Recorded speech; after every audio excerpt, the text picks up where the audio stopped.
That's true. At the load screen now of the round of 8 game is Field of Vibe versus Yomi. DominateDominion.com League of Legends Dominion Tournament number 20 on the top half of the screen. We have Field of Vibe, Buddha Rice playing as Kog'Maw, Spawn Legacy playing as Pantheon, Armor playing as Swain, Dynov playing as Malzahar, and Chris I am playing as Singed. I'm one half of your casters today. I am Gander, and casting with me is... Chobra here. We have Yomi on the purple side on the bottom of your screen. As you can see, we have Landum playing on Jarvan the Fourth, Vandalika on Lulu, Rizar on Maokai, Caldrath on Rumble, and Water D103 on Corki. And everyone is loaded in, so that's some good timing. I am seeing some talk about a quick disconnect, so we're gonna maybe take a quick break again while we wait for those issues to be solved. Of course, we are 3 minutes behind, so we'll have to wait nonetheless. But as some people confirmed, it does cleanse exhaust, not cleanse the grievous wound. It just cleanses the damage from Ignite. So that's interesting to note. So you can still count on the grievous wound having an effect. What timestamp are you at? I feel like I loaded a little late. I am I'm now 19, 20, at 21, 22. Yep. No, 20. You might even seconds. be like half a second. Okay, so we're on the same page. I'm at 24, because you were like 25, a 26. second. Yeah. Okay. We should be fine. In the beginning, it kind of catches up and adjusts for itself. I'm not sure how exactly that works out, but then it catches up and everyone should be on the same page. Don't see the disconnect yet, but I'm sure we'll be seeing it at some point. Malzahar spamming his abilities. He likes drawing little faces with his void whatevers. The battle will begin in 30 seconds.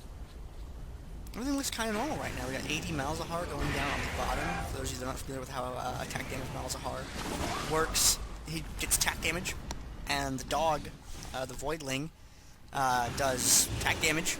It gets ratios off of that. It gets, your damage and crit and decides to bite people. It's pretty brutal because Malzahar can just kind of stay safely out of range while the little dog bites at you.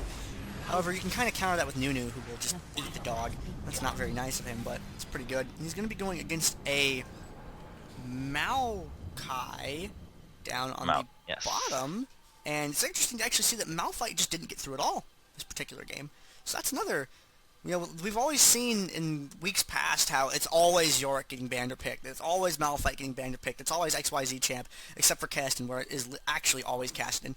And this time, it's Malphite's just nowhere to be found. Armor with a disconnect. Should be back momentarily.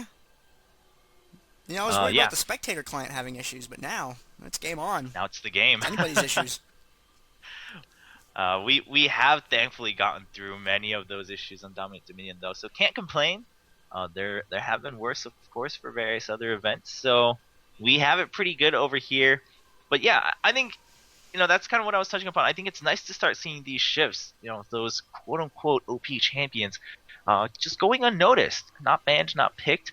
And someone was clarifying from the first round match. They said we didn't ban Yorick because we thought Maokai would be able to counter him, so we weren't too worried. That's what I really like to see. You say, hey, we are confident in that we can fight off this strong champion with what we're going to pick. So we'll see if they pick it or not. And then the other team was like, you know what? No, we have our own agenda, and we're going to ignore Yorick too. And voila, we didn't have a Yorick last game. Also, some clarification. Yes, QSS is in fact, coming from chat, QSS is in fact very different from Cleanse in that it has no lingering effect. Cleanse does have a lingering tenacity buff, as you could call it. It reduces the time or the duration of other crowd control coming in after you use the active. But QSS, the Quicksilver Sash, doesn't have that, but it can take off anything that is marked as a debuff, I believe. So you can take off Hemoplague from Vladimir, you can take off Mordekaiser's ult, you can come out of suppressions, or actually maybe Cleanse can now too. You know what? Those Cleanse two, definitely does not do suppress. Okay, Cleanse, so it's still the same. I run Exhaust, Cleanse, Katarina, and I just know I get stomped on by Warwick and Malzahar because I'm just like, my key doesn't work. But the pause has ended. Both teams are heading up to the top of the map. We have the slightly larger void creature, Kog'Maw, leading the charge up to the top point. Blue team has captured the We'll see how this plays out. Red team has captured the hill. So we do see Lulu going up ahead first to the windmill, but no one's going to get a good channel on it. They're just trading spots. The never move is going to catch Lulu, and we do see blue team react to that immediately, but Jarvan goes in with the knockup onto Singed. Singed now trying to run away, taking a lot of damage, but doing damage back with that poison trail onto Rumble. Singed is still in a lot of trouble, needs to back out, starts popping that pod, gets taken down by Jarvan, and we do see Yomi now has the lead up top. Rumble yes, he does go down eventually to Kongwa's long range auto attacks. The exhaust is on to Pantheon. They're focusing on Corki. A double kill for Kongwa. This is looking really good for Field of Vive. Kongwa now trying to kite away from this Jarvan. Jarvan not able to get the knockup. Does not hit his own Demacian standard. And we see Kongwa just doing extra damage to Vandalika as we see Yomi backing off from that windmill. Caldrath not able to get up there to interrupt that capture, not able to get the neutral off on it at all. It's kind of going both ways right now. You know, each team's got a champ that's got two of them, so the gold is stacked up a little bit on one champ, but I'm sure that will level out as the next minute or two passes here. But it looks like they're making broad movements down the map, heading towards around the bottom section. Buddha Rice is hanging out by that speed shrine. Looks like Corki's going to go for that center relic they're babysitting to make sure that he can get. Caldrath comes out of the bushes to deflect Buddha Rice, but Spawn he comes down from the top and gets a good stomp, but he's met by the entire team, and he gets airborne and all sorts of bad things, gets turned into a small fluffy animal, and then is defeated. And Corki was able to pick up a Storm Shield in that engagement, so a nice play there by Yomi. Yeah, very, very well set up. Really good protection, and I really like that they said, hey, beginning of the game, we're not in a rush. We're going to commit to getting this Storm Shield for Corki so we can be dominant when we go back to the windmill. And we're going to see that fight happen. The Garrison does come down from Singed, but Singed gets immediately morphed into that small animal. Meanwhile, Swain comes in with his ultimate, doing a lot of damage over time in a wide area. But will get taken down by Jarvan. Jarvan immediately takes down his own wall so he can move out from any extra damage. Singed is living for a while, but will go down. But we see Pantheon possibly coming in. Is he going to finish the channel? Yes, jumps right in as Kongwa shows up. An instant double kill for Pantheon as Kongwa picks up the kill onto Rumble. What a play coming out from Field of Vive. Pantheon breaking up that little playground dispute up at the top. He was not letting anyone out of there, except for Lulu, because Lulu's really fast. And they're going to make a play for the drill right now. After that nice Grand Skyfall from Pantheon, it's going to leave them sort of free to capitalize on that, and just seeing that, oh, I have just killed a couple of enemy champions. They are dead as of this instant. I know I have X amount of time, and there's already minions in place. Let's just go grab that drill, make use of that time that we have. But if they had delayed even 5 seconds, they wouldn't have been able to get that. They would have been met by these guys right here. It might not have worked out as well. Spawn obviously jumping in by himself, although he does have that defender's advantage on that tower, but he can't really 1v4 very well. He made his damnedest attempt to do it. Caldrath is painkiller survival method. We're going to back on out of there. Buddha Rice getting caught with an airborne. Low on mana as well, though. Looks like he might be able to get... Nope, Ramsey get picked off by that. Not enough damage to kill Vandalika yet. And Vandalika, with only 1-digit hit points, is going to get on out of there. And Water D103 is going to take the windmill uncontested. Meanwhile, Dynov, what just happened? I saw Dynov's health go down. I clicked over.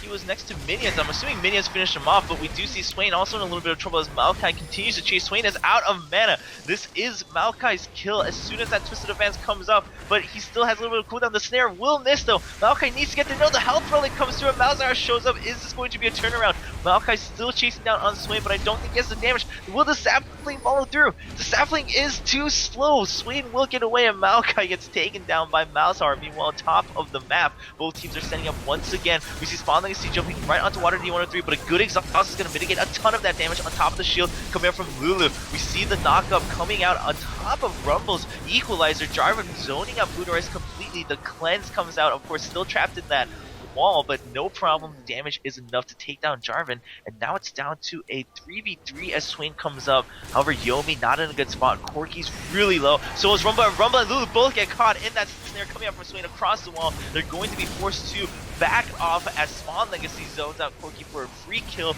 Lulu, the only one left with not much mana, should be taken down immediately despite that garrison. And Field of Vive will take back the windmill. Been a lot of back and forth exchanges up here at the top end of the map so far this game. Kog'Maw, even though he was shut inside of Valandum's ult, there with the trapped inside the Cataclysm. He was still able to gun down J4 before J4 was able to finish him off. But you see J4 not having a lot of damage right now. Just has the Prospector's Blade, just has the Phage. Phage doesn't really give a lot of damage. And play down at the bottom right now. Dynov dropping that suppress on Valandum, trying to get as much damage as he could in there. Wants to keep that tower neutral for as long as he can. And Lulu coming down there and getting the Storm Shield kill off on him. But yeah, J4 not a lot of damage, a lot of hit points right now. And Spawn Legacy's gonna miss with the Glitterland. Spawn Legacy is going to be able to get away. He wants to hang around and play. He wants to keep that neutral, but he's only able to clip Lulu there. Meanwhile, Caldrath getting pushed away by 3 members of Field of Vibe. Actually down to below half health, gets flipped back over. The Equalizer is going to force Swain off of the point, but Corki, a little bit late to the party, as we see Lulu showing up with that Storm Shield. Corki's actually caught in between all the enemy champions, and it's not where you want to be as a squishy ranged carry. They do still pick up a kill onto Swain, but Singe is going to get out this time. This game is all about living with very, very low health, and Jarvan is going to escape. I think Pantheon thought he was going to die, stops putting out the damage, but Jarvan walks away, picks up the health relic, and is going to come back to delay this tower even more. Nearly attempts to kill onto Kog'Maw, but Kog'Maw will get that double onto Jarvan and Lulu, and Corki and Rumble show up to save the tower for the time being. The way everyone's hit points has been going so far, I feel like everyone should be building a Maul Malmortius.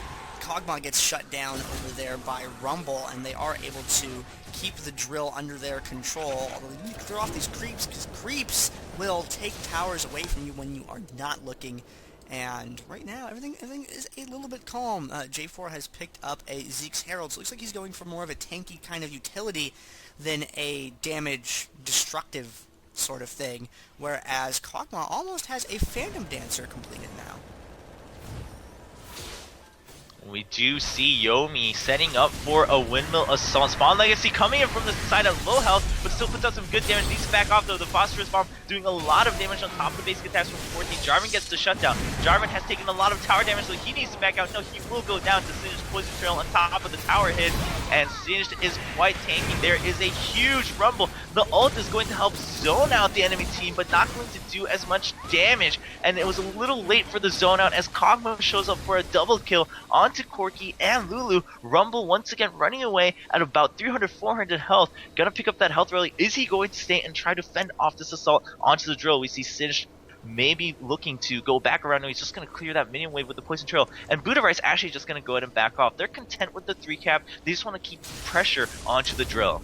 And now with Yomi's team back on the map there, they are looking for a spot to make a play, something that often happens in these games here, and they see Spawn Legacy sticking his head out, but it might be a trap. Armor is right there, throws down an excellent snare and a lot of damage. Corki's got to try and Valkyrie out of there, but he had an exhaust on him at the time. They walk right into Rumble, but promptly turn around as they feel like taking out someone else instead. Valandum's J4 starting to dish out some hurt. That extended lifespan that he's got because of having the extra health keeps him alive longer to put out that more damage, but he's not terribly bursty at all. But you see, leaving him unchecked like that really gives him an opportunity to put out some hurt. However, down at the bottom, Malzahar, Dynov's Malzahar was able to take out Maokai, causing an ace, and now Field of Vibe is capitalizing on that really hard. They're gonna get that quick 5 cap. We do see Maokai back at bottom, but it's still going to be a 4-1 cap. Field of Vibe absolutely dominant in this game. There's a knock up of Corki, once again taking so much damage, gets flipped right back into the rest of the enemies. There's so much dot coming out from Field of Vibe. They're just chipping away at the enemies until Lulu zoned away from the summoner platform. Very good positioning by Field of Vibe. The Equalizer not going to hit, or the little bit of burst going down to Pantheon, but the dot will be wasted. There's the snare. They are just blocking and denying entrance back into the own spawn of Yomi. Field of Vibe has taken control of this match. Field of Vibe is firmly entrenched. The Maginot line has been drawn as they group up around the drill there. Pantheon hanging around down around the bottom. Looks like he wants to make sure he shuts down any back capping or anything. Maybe he'll go for a gank instead down there. Valandum dives onto the point, throws the Cataclysm down around Buddha Rice. Buddha's trying to get that damage out with that there Kog'Maw. He's dead, but not yet out. Waiting for that Acathian surprise to double kill for Kog'Maw. Wow, what a play, chipping them down low enough for Conway to pick up that instant double kill. Swain defending all alone now, should get taken down by all means. We have 3 people jumping onto him, but Spawnling, as he returns with half health, is going to help take down 1 kill. They're going to take, no, not going to take down the kill onto Porky, but we see the clock ticking down, and that's going to be game. It was a 5 cap once again at the end. Feel the Vibe taking a commanding victory, 404-0. Yeah, what started out as a very back and forth game, they found an opening and they just dug straight into it. Now Germany can't invade unless they go through Switzerland. We are going to follow into the next game, which is going to be Feel the Vibe versus the winner of Point Defense and a team whose name I don't remember off the top of my head. So we will see you guys in the round of 8.